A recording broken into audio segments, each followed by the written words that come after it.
Well, now I want to turn to Martin Brechbiel for his Scratch Builder's Corner. Martin, welcome. Thanks, Jim. See if we can get ourselves going here.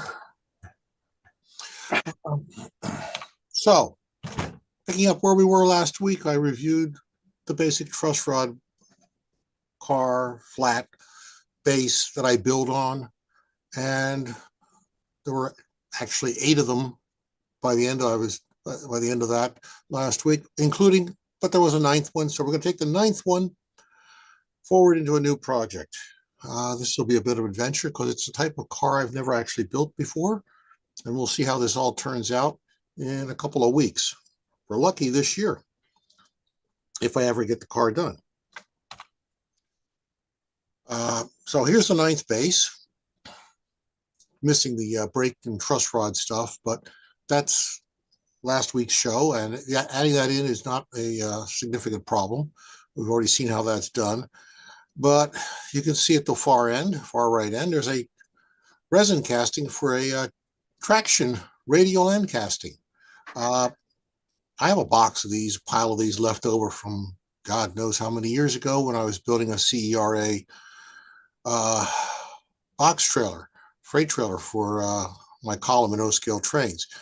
And every now and then I yank one out or two and tack them onto a car and build a trolley car instead. There's a couple of tricks here, of course. Getting that stuck on the end of a piece of wood that's going to have a truss rod is a little bit more of an adventure. So we'll get into that right away. You flip it over.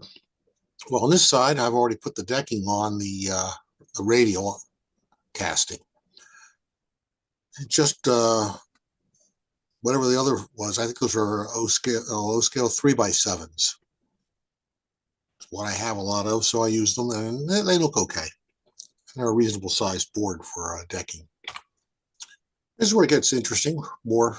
So we're going to fast forward. We've got the K-brake installed. It's over there at the left side. You don't need to see it. It's not that critical or important at this point. You can see truss rod systems installed. And in here where this arrow is, that's where there's usually a bunch of bolts, nut bolt and washer castings that hold the truss rod system together. Well, all that's there now is the washers. I've shaved off the nuts with a scalpel very carefully, not to disturb the actual truss rod silk thread. And I've taken my piece of resin and I say milled. That's kind of a exaggeration. At best, it's a crude gouging. How about that? Gouging. Just enough of it away so it'll clear those washers and fit up flush at the top of the other side, joining to the end. And at that point, you just glue it right to it with goo and CA, and don't worry about it anymore. A little carpenter's glue between the wood and the top decking. So there's actually 3 glue components in this, just to make sure it's all one tight unit, which gets to be kind of important later. And you flip it over, so it's a little smaller, a little narrower. There's a reason for that. We'll get back to that probably a week or 3 from now, maybe in your Christmas stocking for all I know.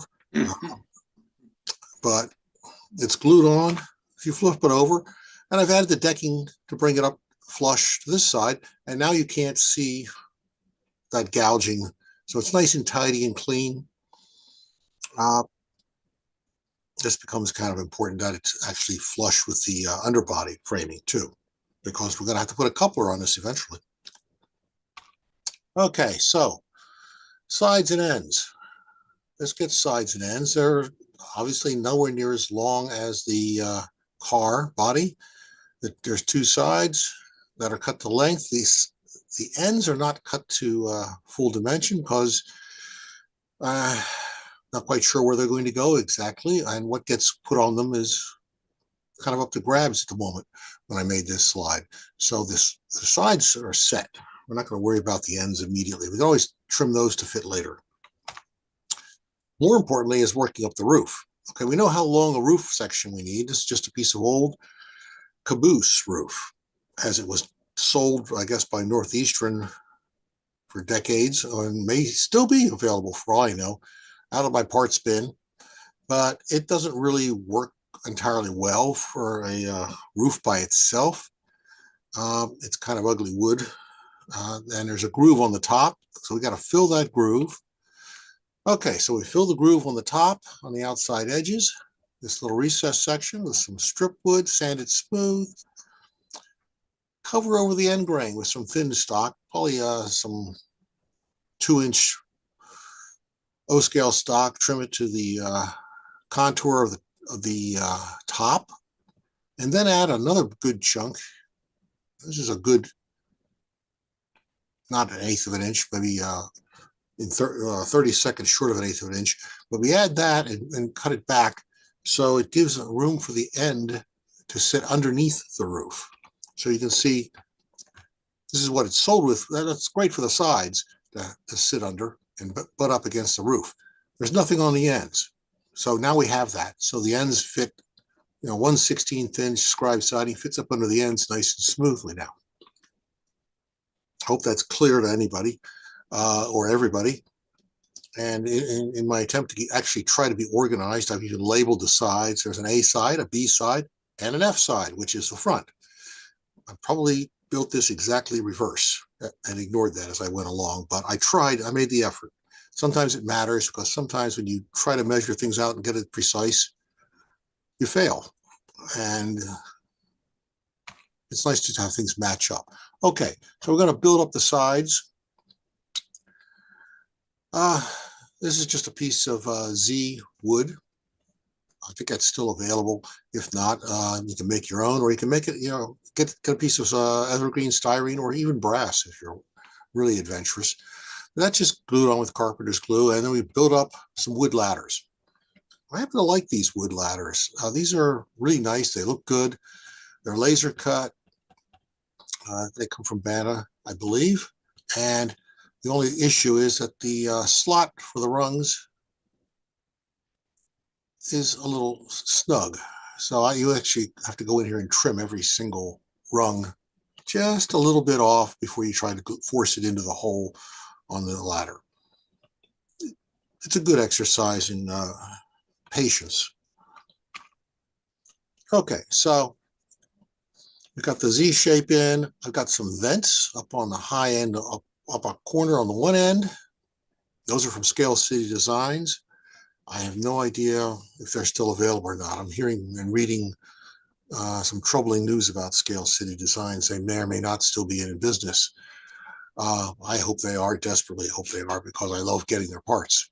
But you can see got 2 ladders assembled, glued in place. One side, the other side. One's A, one's B. I don't remember which. We'll call this one A just for fun. We make a door. It's just 1/32 scribe siding, some HO 1x stock to frame it out around the perimeter across the frame. That thickness fits exactly up underneath the Z. So it slides right up in there neatly. I'm not going to cut a hole and have a sliding door. Done it. But if you do that, and you make the door open and close, then you have to put something on the inside of the car. And I have no idea what actually goes on the inside of this car. I can make a lot of guesses, but where I would get those parts, I have no idea. Okay, so the door is mounted, drop a glue, bang, it's on, slide it up under the Z, it's in place. So I'll tell you now, I'll put the ladder on first. Well, put the Z on first, put the ladder on. How big is the door? The door is half the size of this distance. I don't know. I didn't measure it. I don't know what that is exactly. I just cut the scribe siding to be half the size. So there's room for it to slide over if it were to slide over. The proportions are determined by the parts. And a few pieces of brass, and it begins to look a little bit more complete. I don't know what brass magically does that somehow. Some door supports from Precision Scale, and this funky grab iron. Actually, it's a grab iron. After it gets bent around a little bit, it makes a good door handle. You just glue that on there, actually drill it out and put the sprue in the hole, drop a glue, insert brass in the hole, come back a little bit later and keep moving. And that takes care of this side. And that's where we're stopping this time. We'll be back next week with wherever it's going next. So if you got any questions, now's the time to scream. Martin, I noticed that the scribe siding for the side of the car was different than the scribe siding you used for the door. Were they both O scale, or did you use HO siding for the door? No, they're two different widths. One is much finer than the other, and also, you can get scribe siding in a host of widths. It's down to, I don't know. I think the siding. Well, I don't know what size it is off the top of my head. I got that from Mount Albert, but the finer scribing. I mean, I get much finer scribing for doing interior wainscoting and stuff. But it comes. I have 5 or 6 different widths for various applications. But doors, I usually use a little finer than the siding, and it's also half the thickness. So that's what the 1/32 thick siding, scribe siding is fun to work with.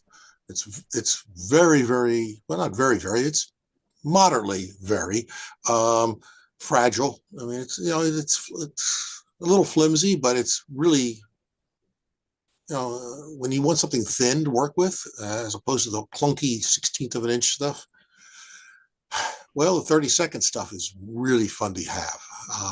I've ordered, I think I have 40 or 50 sheets of the stuff laying around now.